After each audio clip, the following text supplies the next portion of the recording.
நம்ம நொங்கு சாப்பிடுறது அப்படிங்கிறது நம்ம சிறுநீரகத்தை பாதுகாக்கக்கூடிய விஷயம். எப்ப கிட்னி ஃபெயிலியர் ஆல்ரெடி வந்துருச்சோ அவங்க தான் சாப்பிடக்கூடாதே தவிர மற்றவங்களுக்கு ஒரு கிட்னி ப்ரொடெக்டிவ் உணவு அப்படின்னா அது நொங்கு. 6வது விஷயம், இந்த நொங்கு அப்படிங்கிறது இதயத்தோட ஆரோக்கியத்துக்கு ரொம்ப ரொம்ப நல்லது. ஏற்கனவே சொன்ன மாதிரி பொட்டாசியம் இதுல அதிகமா இருக்கு அப்படிங்கிறதுனால நம்ம இதயத்துக்கு ரொம்ப நல்லது. 7வது விஷயம், இதுல இருக்கக்கூடிய ஃபைட்டோ நியூட்ரியன்ஸ் அப்படிங்கிற சத்துக்கள் நம்மளுக்கு ஆன்டி இன்ஃபிளமேட்டரி ப்ராப்பர்ட்டி உள்ளது. அதாவது வீக்கத்தை குறைக்கக்கூடியது அப்படிங்கிறதுனால பிற்காலத்தில் வரக்கூடிய பல்வேறு வீக்க நோய்கள், உடல் அலர்ச்சி நோய்கள் போன்ற விஷயங்கள் குறையும்.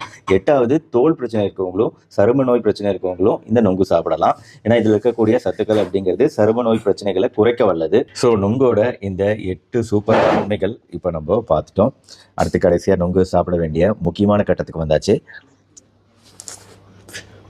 முதல்ல அந்த தண்ணீரை குடிச்சிட்டு அதுக்கப்புறமா சாப்பிட்றது ரொம்ப டேஸ்ட்டாக இருக்கும். ஸோ இந்த வீடியோ பிடிச்சிருந்துச்சுன்னா லைக் பண்ணி உங்கள் ஃப்ரெண்ட்ஸ் ரிலேட்டிவ்ஸ்க்கு ஷேர் பண்ணுங்கள். நம்ம சேனல் டாக்டர் கார்த்திகேயன் இது வரைக்கும் சப்ஸ்கிரைப் பண்ணால் சப்ஸ்கிரைப் பண்ணிக்கோங்க. மறுபடியும் அடுத்து